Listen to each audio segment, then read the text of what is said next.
The Butler Bulldogs played at the Georgetown Hoyas this past Saturday in Washington, D.C. This video is coming out about 3 days later.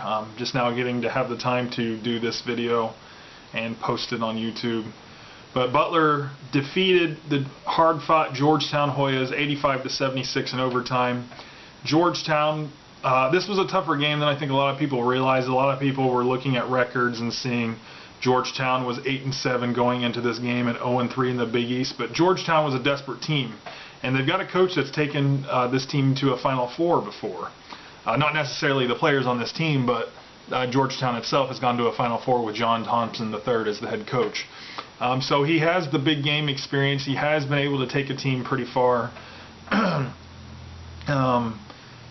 And with this team being at home, they were very desperate. They hadn't started 0-4 since the late 90s, I think the 98-99 season. And that season didn't go so well for them. So they didn't want to get to that point. Well, Georgetown came out on fire. They did a great job of limiting Butler's offense. They made it look pretty pitiful, to be honest with you.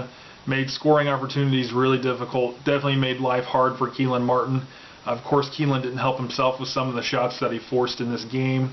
However, Butler has the depth that they can finally rely on guys that aren't really star players, or they've got so much star talent that they don't have to rely on one or two guys. And in this game, freshman Kamar Baldwin came up big. Kamar Baldwin ended up with, let's see here, 16 points on 6 of 13 shooting. He was 3 of 4 behind the three-point line. He also added 5 rebounds to his cause. And then, some other guys stepped up big time. Keithan Savage with 11 points. Even though he was only 2 of 10 from the field, he went 6 of 6 at the free throw line. And free throws are what saved us in this game, going 25 of 29 for 86.2%. At the end of regulation, we'd only missed 1 free throw, though, so that's pretty good. Another guy that really stepped up for us that probably saved us from losing in this game was Nate Fowler. If you recall, with under a minute to go, Butler was down by 3, and the 6'10" Nate Fowler happened to pop out behind the three-point line. As soon as he caught the pass, he shot it and swished it. That tied the game up. Georgetown went down, ended up taking a 2-point lead, but Nate Fowler got to the free throw line with under 10 seconds to go, and once again calmly sank 2 free throws to tie the game up once again. Georgetown got the timeout, went to try the last second shot for the win. The play didn't look very good coming out of the timeout. I don't know if something got messed up or what, but they didn't hit the shot. Goes to overtime. Butler dominates in overtime, outscoring Georgetown 17-8 in that 5-minute period. Butler, I thought, I wasn't completely disappointed. They did hold Georgetown to 42.9% field goal percentage, which isn't great, but it's not horrible either. Helped that Georgetown's terrible at free throws. They have one guy that averages like 44%, another guy that was like 33%, which is pretty pitiful. If you're going to play basketball, you got to be able to hit free throws at least 60% of the time, I feel like.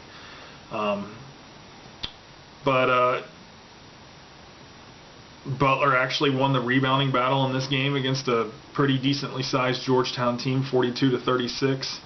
And the turnover battle, 15-12 in Butler's favor with only 12 turnovers. Still a little more than I would have liked, but like I said, this is a tough environment, and Georgetown was in a desperate situation, and I'm just proud of the win because I felt like after the Villanova game, upsetting the #1 team in the country, this could have been a trap game, and it sure felt like it going into it and as the game was going on.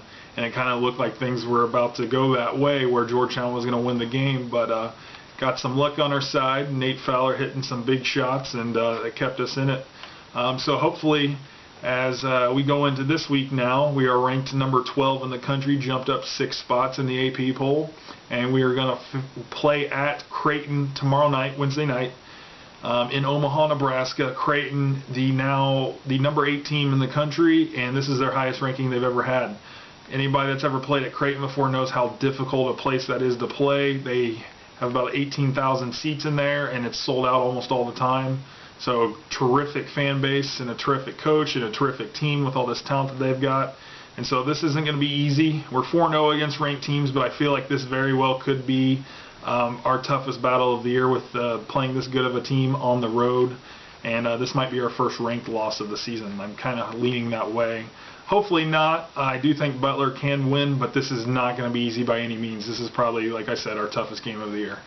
So anyway, once again, Butler did defeat Georgetown on Saturday, 85-76 in overtime. Thanks for watching, guys, and have a good one.